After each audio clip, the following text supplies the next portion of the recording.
Bonjour Monsieur le Président. Comment comptez-vous rassurer les Français sur la politique du gouvernement face au coronavirus? Madame Vinterix, à partir de demain, nous allons mettre en place un numéro vert, comme nous savons très bien le faire, pour que les Français puissent poser toutes leurs questions.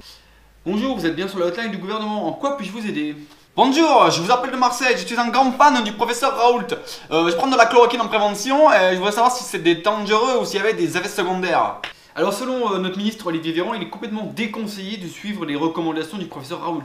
Il vous donne une recette de cookies, même faut pas la suivre. Ne pensez-vous pas que priver la France de tous ses loisirs, les bars, les restos, les bowling, ça va peser justement sur le moral des Français?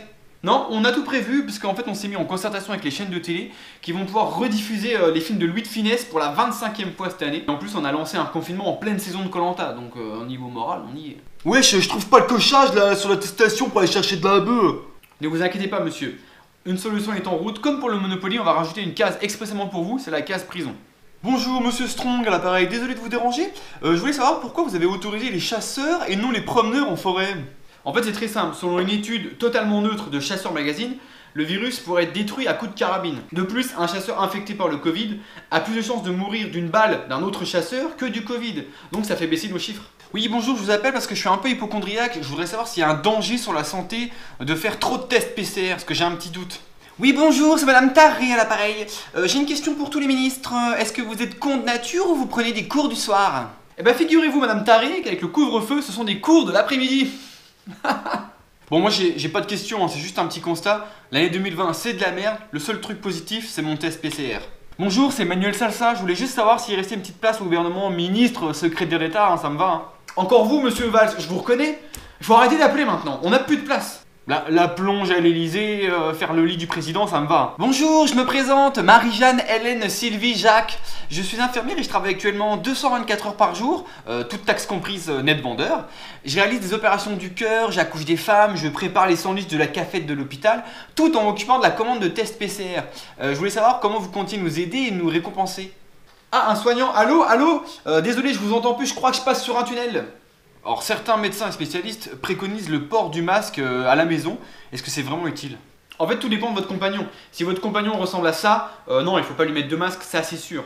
Si votre compagnon ressemble plutôt à ça, là il faut lui mettre un masque. Même voire un sac s'il faut. Et à titre personnel, si votre compagnon ressemble à ça, vous pouvez m'appeler directement sur ma ligne fixe. Pourquoi avoir changé de Premier ministre et avoir nommé Jean Castex en plein milieu d'une pandémie mondiale? Bon, c'est très simple, Castex n'a plus de cheveux. Dès lors, la fermeture des coiffeurs ne l'atteint pas. C'est donc l'homme idéal pour faire un confinement qui dure au moins 6 mois. Bonjour, une petite question. Le 24 octobre dernier, Kim Glow, grande star de la télé-réalité, annonçait avant tout le monde un reconfinement le 28, ce qui a été juste. Comment a-t-elle eu l'information avant tout le monde? Bon, c'est très simple. Depuis 3 mois, en fait, Kim Glow est l'assistante de Jean Castex. C'est pour ça qu'il a pris de telles décisions d'ailleurs. C'est même Kim Glow qui est en charge de la liste des produits essentiels et non essentiels. C'est pour ça qu'on a mis le maquillage en essentiel et les livres en non essentiels. Vous savez, nous on est un peu comme un gouvernement Ikea, tout est bancal et tout est en kit. Après 10 mois de pandémie, est-ce que vous avez enfin trouvé une stratégie pour lutter contre le virus? Non. C'est tout? Oui. Bonjour, j'ai deux petites questions. Ne pensez-vous pas que les Français vont s'autoriser à beaucoup sortir avec l'attestation? Et ma deuxième question, avez-vous une solution envisagée pour vérifier que les sorties sont bien essentielles? Non, non, aucun Français ne fait n'importe quoi avec son attestation. Bon alors je sors parce que ma cousine, elle peut pas acheter de danettes au chocolat, elle a que des vanilles là, elle va nous faire un AVC wesh. Alors pour vérifier que les sorties sont essentielles, à partir de lundi, les officiers de la maréchaussée auront un détecteur de mensonges sur eux et pourront vérifier que vos sorties sont vraiment essentielles. Oui monsieur l'agent, hein, j'ai mon attestation, hein, je vais faire mes courses. Bon d'accord, je vais chez McDo. Bon oui, ok, je vais chez ma maîtresse, bon voilà, je vais chez Martine, mais en même temps elle est tellement belle. Si tu as aimé la vidéo, n'hésite pas à mettre un pouce bleu et à t'abonner. Les liens pour les réseaux sociaux sont dans la description. De toute façon, si tu le fais pas, le gouvernement te surveille et va te mettre une puce 5G. Ça bosse hein. J'ai tellement bué, j'arrive même pas à voir si ça filme.